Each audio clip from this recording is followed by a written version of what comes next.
For decades, the mountains of the Caucasus echoed with the sounds of conflict. But today, those echoes have been replaced with the sound of applause. And standing here at the heart of history is Donald Trump, not as a negotiator of convenience, but as the steadfast protector of peace in our world, the one who dared to believe that even the deepest divides could be bridged. On a crisp morning in Washington, the South Lawn of the White House became the stage for a moment that will be remembered in diplomatic history. After decades of hostility, mistrust, and bloodshed, the leaders of Azerbaijan and Armenia stood side by side, the ink still drying on an agreement that promises to rewrite the future of the Caucasus. The scene was one of striking contrasts, the calm, almost ceremonial order of the setting against the backdrop of a long and turbulent history. Flags fluttered in the breeze, a symbolic counterpoint to the heavy weight of the conflict that had defined relations between the two nations for generations. Cameras clicked in rapid bursts, capturing an image that would ripple across the world. Two adversaries, hands clasped, the air thick with the symbolism of reconciliation. This was no casual handshake, but the culmination of a struggle to find common ground, a struggle that had defied countless previous attempts. For years, the dispute over Nagorno-Karabakh had not only been a territorial battle, but also a deeply emotional one, steeped in questions of identity, sovereignty, and historical grievance. It had claimed lives, shattered communities, and created deep scars that extended far beyond the battlefield. Against this backdrop, the decision by both nations to sit down at the same table, under the gaze of the world's press, was itself a powerful statement. It told of a willingness to break from the inertia of resentment and to envision a future shaped by cooperation rather than confrontation. The signing ceremony gave that vision a tangible form. The weight of the moment was amplified by the presence of dignitaries, diplomats, and senior officials who had been part of the delicate negotiations that paved the way for this day. The South Lawn had seen historic accords before, yet there was an unusual mix of solemnity and optimism in the air. This was not simply a legal agreement, it was a bridge constructed plank by plank through late-night discussions, private assurances, and carefully worded compromises. Each clause in the document represented hours of tense conversation and, perhaps more importantly, a willingness on both sides to listen as much as to speak. As the leaders leaned forward to sign their names, there was an unmistakable sense of mutual recognition, not necessarily of friendship, but of shared responsibility. In that moment, they were not merely heads of state, but stewards of a fragile peace that would demand vigilance, patience, and trust to survive. Every stroke of the pen carried the weight of history, the hope of displaced families yearning to return home, and the silent prayers of communities that had lived too long under the shadow of war. The applause that followed was not loud or raucous, but steady and deliberate, as though those present understood that they were bearing witness to the fragile first steps of a journey whose outcome could not yet be guaranteed. The accord was the result of an intense, carefully choreographed diplomatic effort by the United States, drawing on a mix of quiet persuasion, strategic leverage, and relentless persistence. For weeks, envoys shuttled between Baku and Yerevan, navigating a maze of historical grievances, political sensitivities, and security concerns. Meetings were often held behind closed doors in undisclosed locations, where the only constants were the long hours and the high stakes. The American president, flanked by senior advisors and seasoned diplomats, applied a combination of public encouragement and private pressure, creating a sense of momentum that neither side could afford to squander. Every message was calibrated, every meeting structured to move the process forward without allowing it to collapse under the weight of old disputes. Negotiators described the effort as a delicate balancing act, offering each party assurances that their security and sovereignty would be protected, while also making clear that compromise was not optional. The United States positioned itself not just as a mediator, but as a guarantor of the process, lending its credibility to ensure that promises made at the table would not be abandoned once the ink dried. Intelligence assessments, regional analyses, and back-channel communications were all deployed in service of the goal. American officials worked to reassure Azerbaijan that its economic and strategic interests could be advanced through peace, that, while convincing Armenia that normalization would strengthen its international position and safeguard its cultural and territorial concerns. The choice to hold the signing ceremony at the White House was itself a calculated gesture. It signaled that this agreement was not merely a regional arrangement, but a matter of global consequence. One is that one warranted the attention and authority of the world's most visible political stage. By inviting the leaders to Washington, The administration underscored the notion that peace in the Caucasus was not just the concern of its immediate neighbors, but a vital piece of broader stability. It also sent a message to other nations, allies and adversaries alike, that the United States remained willing and able to invest political capital in resolving protracted conflicts. The tone of the discussion often shifted between moments of guarded optimism and stretches of near impasse.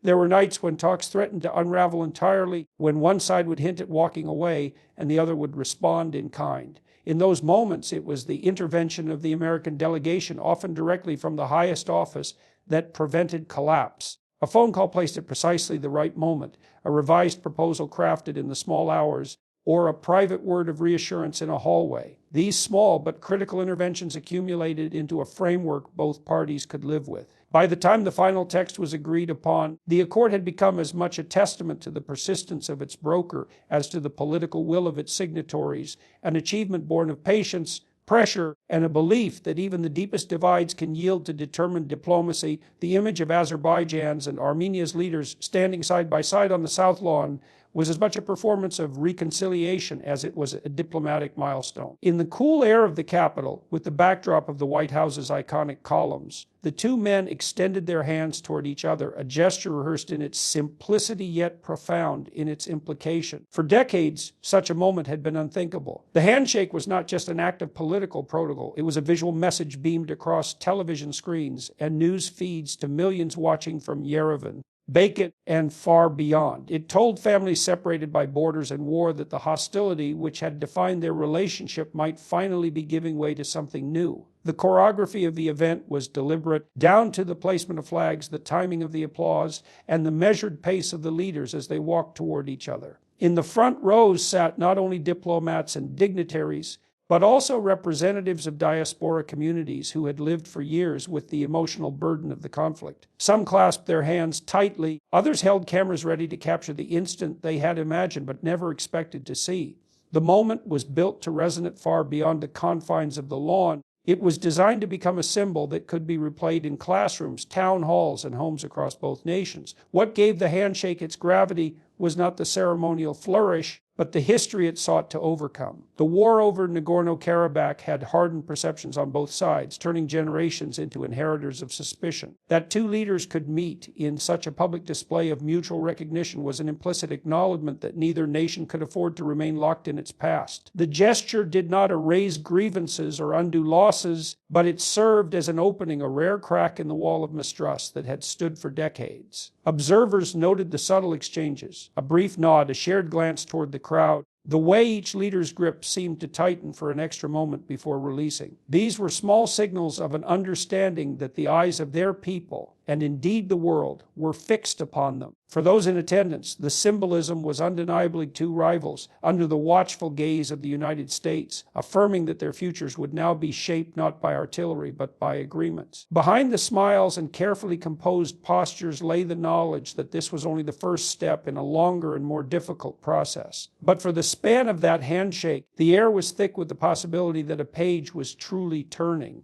The applause that followed was sustained and layered, coming from those who believed they were witnessing not merely a formal act of diplomacy, but the fragile beginnings of trust taking root in full view of the world. The agreement signed between Azerbaijan and Armenia went far beyond symbolic gestures, embedding within its pages a set of concrete commitments designed to reshape the region's political and economic landscape. At its heart was a pledge to finalize the demarcation of the long-disputed border, a process fraught with both technical challenges and deep emotional weight. The line between the two countries had been the source of skirmishes and suspicion for decades, with its ambiguity often serving as a spark for renewed clashes. By committing to a clear, mutually recognized boundary, both nations were taking a step toward reducing the likelihood of accidental escalations and removing one of the most persistent triggers of conflict. Equally significant was the provision to reopen trade routes that had been shuttered for years, cutting off communities from vital economic lifelines. The accord envisioned railways and highways once blocked by checkpoints and barbed wire becoming active corridors of commerce. This would not only restore long-lost connections between markets, but also create a network of economic interdependence, making renewed conflict less appealing by raising the costs of disruption. Farmers who had once struggled to sell their goods across borders could envision trucks once again moving freely. Manufacturers could look forward to new supply chains linking the two nations. In the eyes of the negotiators, such economic integration was not just a byproduct of peace, but one of its most durable foundations. Perhaps the most ambitious element of the agreement was the creation of a Joint Truth and Reconciliation Commission, composed of representatives from both sides, along with neutral observers. This body was tasked with investigating past abuses, documenting the human cost of the conflict, and creating a historical record acceptable to both narratives. The aim was not to rewrite history, but to acknowledge it, to give voice to the victims of displacement, imprisonment, and violence, and to establish a basis for mutual understanding. The Commission's mandate extended beyond fact-finding, encompassing programs to promote cultural exchange, joint educational initiatives, and memorial projects intended to honor all who had suffered. These provisions reflected a recognition that peace could not survive on paper alone. Security arrangements, economic ties, and cultural healing were interwoven in the text, each reinforcing the others. Without a secure border, commerce could falter. Without economic stability, reconciliation efforts could lose momentum. The architects of the accord had sought to create a framework that addressed the causes of war as well as its symptoms, offering not just a cessation of hostilities, but a vision for how two neighbors, long defined by mutual suspicion, might coexist in a shared region. The agreement's language was careful and measured, leaving room for adjustments as trust deepened, but it was also firm in its expectations, setting clear timelines for implementation and mechanisms for resolving disputes. By embedding these commitments into the treaty, both Azerbaijan and Armenia signaled that they were prepared to anchor their future relationship in tangible, verifiable actions rather than aspirational rhetoric. The roots of the Nagorno-Karabakh conflict stretch back generations, entangling questions of ethnic identity, historical claims, and shifting political boundaries. Situated in the rugged mountains of the South Caucasus, the region became the focal point of competing national narratives, each side viewing it as an inseparable part of their heritage. During the waning years of the Soviet Union, tensions that had simmered quietly for decades erupted into open hostilities as armed clashes gave way to a full-scale war in the early 1990s. The violence displaced hundreds of thousands, creating waves of refugees and internally displaced persons who carried with them not just the physical scars of war, but the deep emotional trauma of loss and exile. For Armenia, the struggle was often framed in terms of self-determination for the ethnic Armenian population of Nagorno-Karabakh who feared marginalization and persecution under Azerbaijani governance. For Azerbaijan, the conflict represented a fight to preserve territorial integrity and reverse what it saw as an unlawful occupation. These starkly different perspectives hardened over time, calcifying into positions that seemed impossible to reconcile. Skirmishes never fully stopped even after the 1994 ceasefire, and the so-called frozen conflict periodically flared into intense violence, most notably in the brief but bloody War of 2020, which resulted in significant territorial changes and renewed grievances on both sides. The human toll of these decades was immense. Generations grew up knowing only a climate of hostility, with school curricula, political rhetoric, and media narratives reinforcing distrust of the other side. Families were divided by borders that were not merely lines on a map, but heavily militarized frontiers. Economies in border regions stagnated as trade routes closed and infrastructure decayed, while soldiers faced the constant strain of defending positions along some of the most dangerous stretches of terrain in the region. Casualties, whether from sniper fire, landmines, or sudden escalations, became a grimly predictable part of life in communities close to the front lines. International mediators, including the OSCE Minsk Group, made repeated attempts to broker peace, but the deep mistrust between the parties and the political risks of compromise thwarted each effort. The absence of sustained dialogue allowed resentment to fester, and both governments relied at times on nationalist sentiment to shore up domestic support, further narrowing the space for negotiation. Meanwhile, regional powers with vested interests in the Caucasus often shaped the conflict's dynamics from behind the scenes, complicating the search for a settlement. This history of failed talks and cyclical violence created the impression that the conflict was intractable, a permanent fixture of the geopolitical landscape. When the new accord was announced, it was not just the content of the agreement that drew attention, but the very fact that it existed at all. To many, it represented a rare breach in a wall that had stood unbroken for decades, a tentative acknowledgement by both sides that the cycle of war and recrimination could not continue indefinitely, and that even the most entrenched disputes might yield under the right conditions. The announcement of the peace accord caught many observers by surprise, not because the need for such an agreement was in doubt, but because so many had resigned themselves to the belief that it could never happen. Analysts who had followed the Azerbaijan-Armenia conflict for decades often described it as a textbook case of an irreconcilable dispute, two sides locked in a struggle over land, identity, and history, with each viewing compromise as a form of surrender. The bitterness of past wars, coupled with the scars of displacement and loss, had created a political environment in which even minor concessions were treated as betrayals by large segments of the public. This, in turn, made leaders wary of taking risks that could cost them both political capital and domestic legitimacy. The prevailing assumption in diplomatic circles was that any breakthrough would require not just time, but a dramatic shift in regional or global circumstances, something to alter the calculus so significantly that entrenched positions could be revisited. Over the years,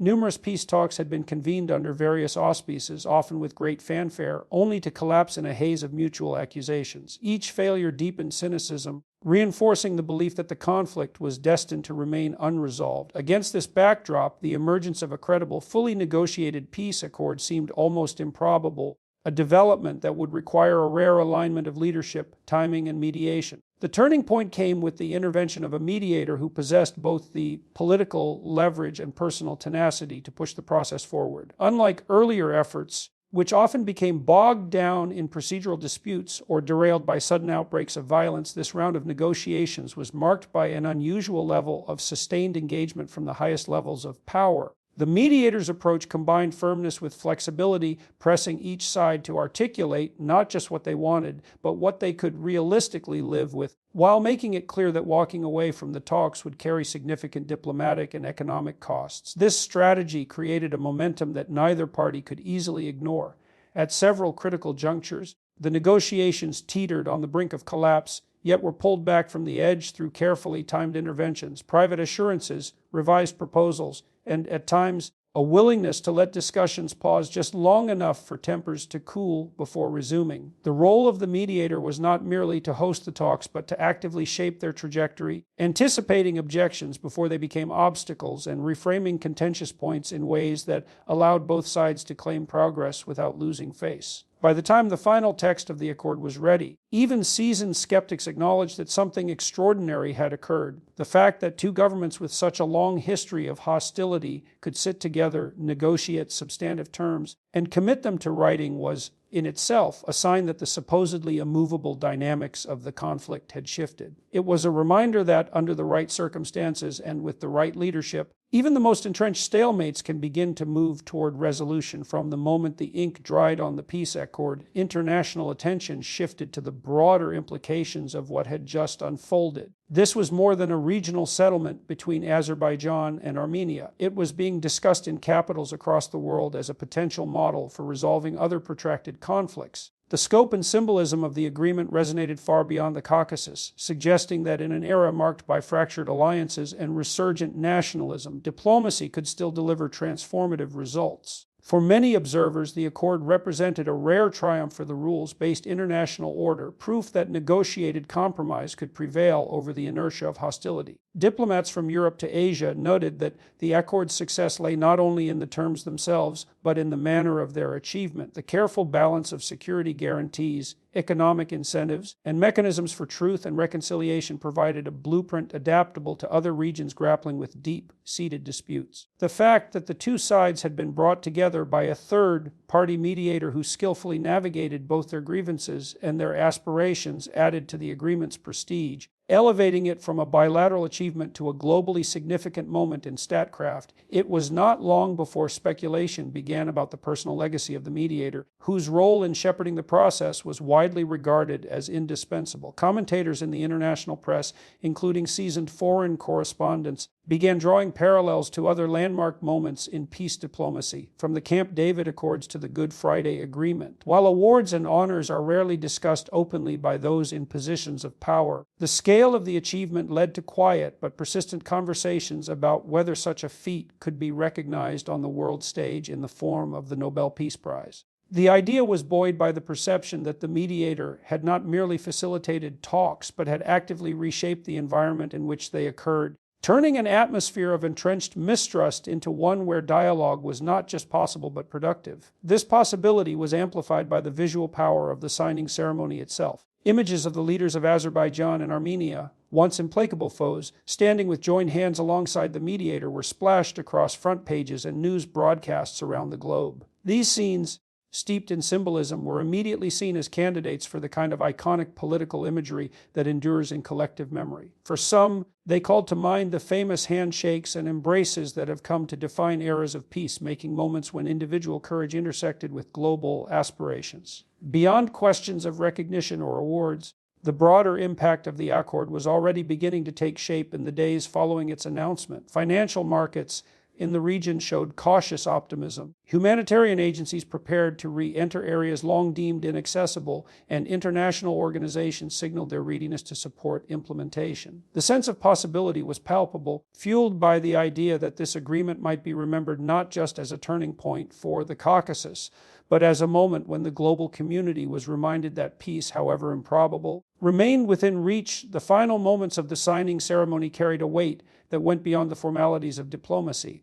As the leaders of Azerbaijan and Armenia stepped forward, flanking the American president, the crowd fell into a measured silence. Cameras poised, lenses focused, every movement was deliberate. Then came the moment that would define the day's narrative. The president, standing at the center, took the hands of both leaders and raised them high above their heads. The gesture was at once simple and theatrical, a tableau of unity crafted for history. The south lawn's manicured greenery and the white facade of the building behind them framed the scene in a way that seemed almost designed for front pages and evening broadcasts. It was the kind of image that political aides and historians alike recognize instantly as a symbol with staying power. The act of physically connecting two former adversaries in front of the world was more than a photo opportunity. It was a statement that the United States had not only brokered the agreement but stood as a guarantor of its success. The crowd responded with applause that built steadily, rolling across the lawn like a wave, breaking into cheers as the leaders allowed themselves brief smiles. For the watching public, it was a striking contrast to the images that had dominated coverage of the region for years: armed soldiers, smoldering ruins, and divided families. Here was a counterpoint, a visual declaration that the page might finally be turning. The power of that raised hands gesture lay in its ability to condense a complex web of negotiations, compromises, and historical grievances into a single frame. For those who had followed the talks closely, it represented the culmination of countless late-night sessions, tense phone calls, and delicate shuttle diplomacy. For those only glancing at the headlines, it offered a clear, unmistakable signal. Peace was not just discussed, it was enacted. Photographers jockeyed for angles, knowing they were capturing something that could endure as an emblem of reconciliation. In the crowd, diplomats exchanged quiet nods, as if acknowledging that this was the kind of moment that justifies years of slow, often frustrating work. Members of the press corps tapped out headlines that would appear within minutes on news sites across the globe. Even the weather seemed to cooperate, with sunlight breaking through the clouds just as the hands were lifted, bathing the scene in a warm, almost cinematic glow. The symbolism was not lost on anyone present, nor on the millions who would later scroll past the images on their phones or see them on the front pages of the following day's papers. It was an image meant to transcend the specifics of the agreement and speak to a broader truth about diplomacy: that progress, however painstaking, is real when it can be embodied in human connection. For all the speeches, documents, and policy frameworks, it was this single silent moment, three figures, arms linked in midair, that captured the essence of what had been achieved and projected it outward into the world. Today's accord is more than ink on paper. It is a promise that war will no longer define the destiny of Azerbaijan and Armenia. And as the world looks to this moment, we are reminded that peace is not given. It is forged, protected, and carried forward by leaders with the courage to act. Donald Trump has shown that such courage can change history, and today history has indeed been changed.